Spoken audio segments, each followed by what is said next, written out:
It's now time to bring you the latest from the world of business.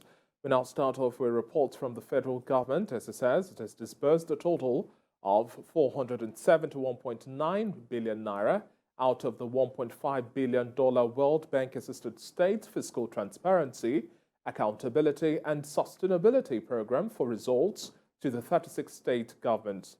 Now, Minister of Finance, Budget and National Planning Zainab Ahmed, who made this known at the launch of the state's charter to sustain fiscal transparency, accountability, and sustainability reforms in Abuja, noted that beyond benefiting from the grants, all the 36 states of the Federation have domesticated the fiscal reforms in their public financial management systems by adopting the appropriate processes and practices, as well as legal and regulatory frameworks, which are already yielding positive outcomes.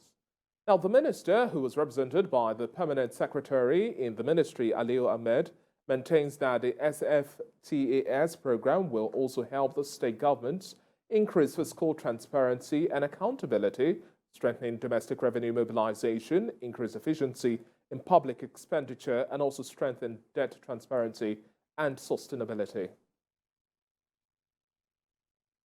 And now in this next report, in commemoration of the International Youth Day for this year, Leap Africa and other like minds are collaborating to deepen youth volunteerism conversations for the third edition of its Pan-African Youth Day of Service campaign, which is a youth-led social impact initiative to drive youth engagement and sustainability across Africa. Now, with the theme Youthful and Useful, the initiative is a personal leadership in action intended to empower young people, strengthen communities, and trigger collective efforts and actions that would move the continent closer to achieving the Sustainable Development Goals of 2030 in view. Now, for Leap Africa, the objective is to rally young people, cooperate with organizations, both in the public and social sector and private sector, to also develop and become advocates, as well as renew the spirit of active participation.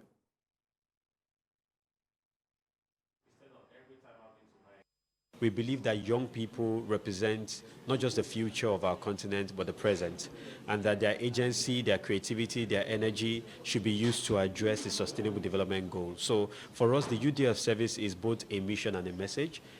The mission of Youth Day of Service is to engage young people in solving the Sustainable Development Goals. Addressing the Sustainable Development Goals, rather. And so we believe that if young people everywhere across different communities participate, use their talents, their tools, their thoughts, their treasures to solve problems in their communities and add value, we will get even closer to the Sustainable Development Goal. Over the past 5 years, we have educated over 80,000 students and have reached out to over 350 public and private schools all around the country. So for us, this is a laudable initiative because we believe that with the youth, we'll be able to push the sustainability goals.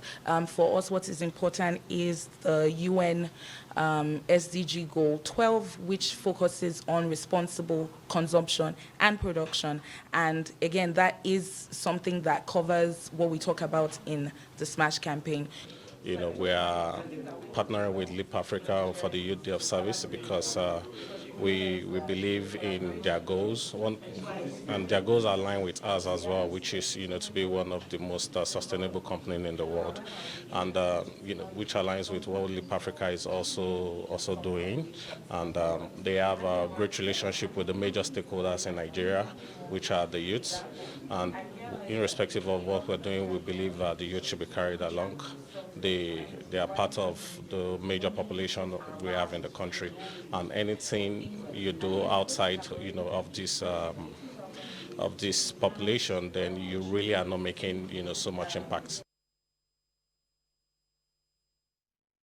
And moving on now, an agriculture youth forum has been held in Abuja to deepen young people's involvement in agriculture. The gathering, which was an initiative of the Value Chain Development Project, allows young agricultural entrepreneurs to share their successes and also challenges with a view to improve their output and productivity. Lara Falayo has the details. A youth forum by the Value Chain Development Program, an avenue for young people under the project to share experiences including challenges and success stories. This is to enable them improve on their output and productivity. The Value Chain Development Program is a collaborative effort of the country's agriculture authorities as well as the International Fund for Agricultural Development. Its primary responsibility is on helping subsistence farmers make more returns on their agricultural investments in various parts of the country. The size and the youthfulness of Nigeria population offer great potential to expand Nigeria capacity as a regional economic hub of Africa and globally, using agribusiness, entrepreneurship, and technology. The Value Chain Development Program is already implementing a robust youth empowerment project along the rice and cassava value chains. This has, over time, recorded impressive results. The VCDP's administrators see this meeting by the young people as an avenue to boost progress being made on areas of food security, agricultural development, and inclusive growth in line with the Sustainable Development Goals. Nigerian young women and men should remain a top priority for all of us in line with the national priorities defined by the federal government and in line with the international commitments. In the course of this forum, the youth will share with you their experiences working with the VCDP and also exhibit their chosen agribusiness ventures, courtesy of the VCDP initiation, support and encouragement, particularly in the areas of development of enterprise models, funding support, linkage to financial institutions, and capacity building. The project's beneficiaries access it through farmer groups, which has them split into different segments of the rice and cassava value chains. The groups are also further divided by gender, with principal focus on women and young people. The Value Chain Development Project has particularly targeted rice and cassava products by introducing farmers to better storage practices, processing and packaging, with the aim of doubling their incomes and job creation. Lara Folayo, TBC News, Abuja. And I'll bring you more reports from the West African corridor. In a bid to curb inflationary pressures and halt the depreciation of the Ghana cedi against the US dollar, the Bank of Ghana has increased its monetary policy rate from 19% to 22%.